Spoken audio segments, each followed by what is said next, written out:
My name is Rakesh. I'm a BE graduate in mechanical stream. I completed my BE in Government Engineering College, Ramanagara. I passed out in 2021. Jspiders is really good place to learn programming. I took Java course in Jspiders. Trainers were really good in explaining the concepts. It enhanced my technical skills to crack the interviews.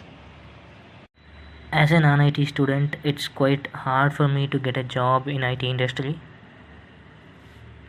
But Jspiders have pretty good placement assessment because most of the companies contact Jspiders to hire the employees. So uh,